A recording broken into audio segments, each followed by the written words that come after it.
As you look at the tightness here in the Metropolitan Division, what's your message to your team there? Or do you just we say, worry look, about ourselves? Yeah. We worry about ourselves and not worry about tomorrow, worry about today. Take it one day at a time. It was a really tight race in the division last year for you guys to get in. Is there anything that this team kind of learned going through that they can apply this year? Take it one day at a time. Yeah, just that. That's it. That's all we can control. Do you have Foligno tonight? No. No. What's it like playing without the captain? What did the players do in the last game to sort of supplement his absence? Well, I think there's a little inner push because of what Nick and his family's going through a little bit, and I think it's a little bit of motivation for our guys.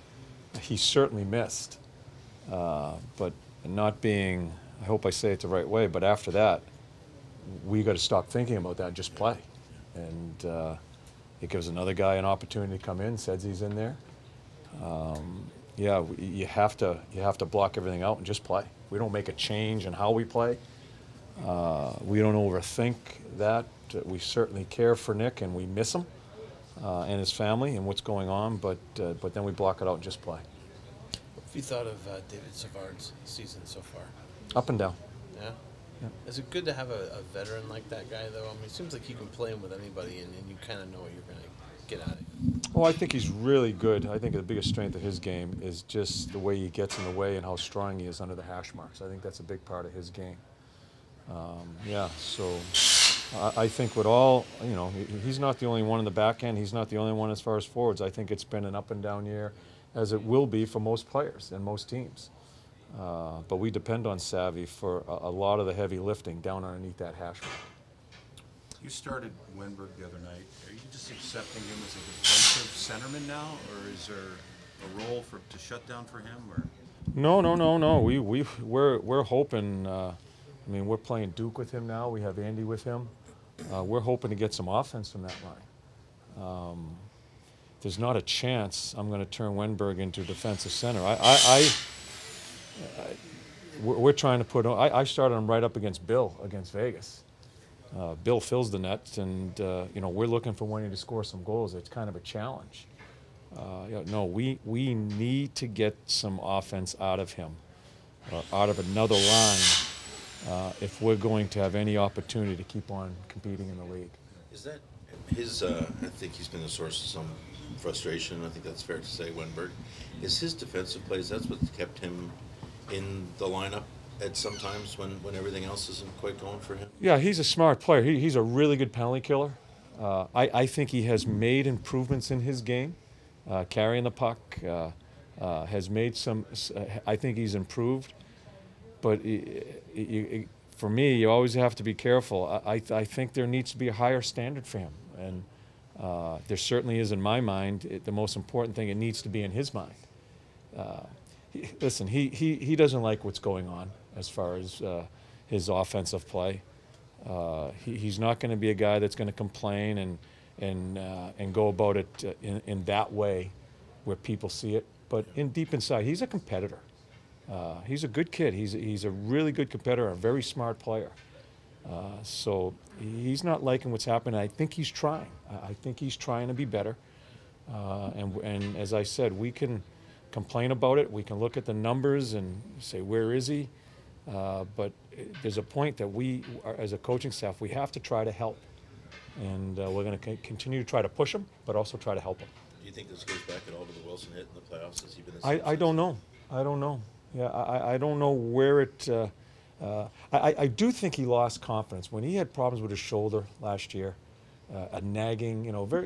We talked about Z with his shoulder, and at times maybe when he was playing, when maybe we just need to. Maybe at times he just needed to sit it out and try to get it stronger. It was a frustrating year for him that way, and I think that sometimes mounts on a player. He's certainly. Trying to do the things we're asking of him, but it comes down to he needs some good things to happen for him. I just want him to keep pushing forward and play on top of his skates, not on the back. When he's rocking back, he's looking to make passes all the time. When he's on his toes, he's attacking with the puck. I want him to attack with the puck. I don't care if it gets broken up. and it's turnover, I want him to attack the opposing team, because then I think his whole game comes into play. Maybe scoring a goal and making a play in tight, because he is a good playmaker.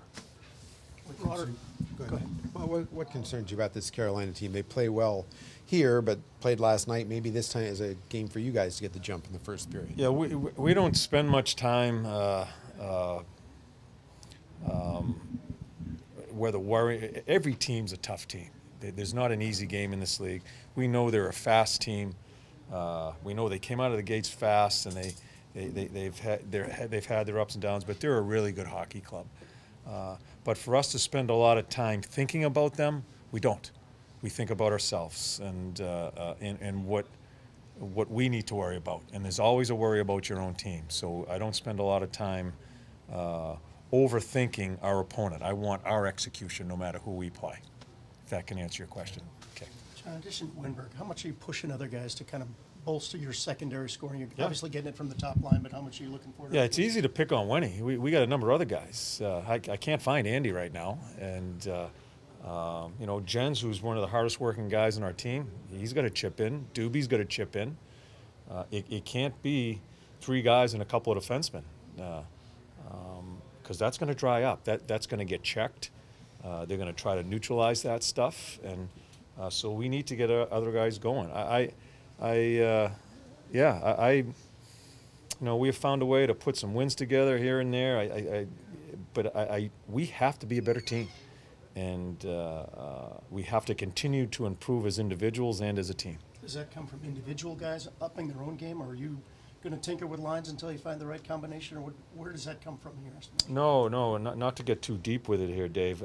It's up for players each and every game, each and every practice, to try to be better. The league is going to get better as we keep on going through the year. We can't miss the boat there. So each individual player, from within themselves, have to try to be better offensively, defensively, all the systems that we're involved in. You got to try to improve, and then hopefully we'll gel it into a team concept that's getting better. That's what you have to try to do, and it certainly isn't foreign to any team. Every team is trying to be better. We have to be one of them. John, in light of some of the struggles you guys have had on the power play, how important has the penalty kill been for you guys so far? It's been really, really good. Yeah, it's been more consistent.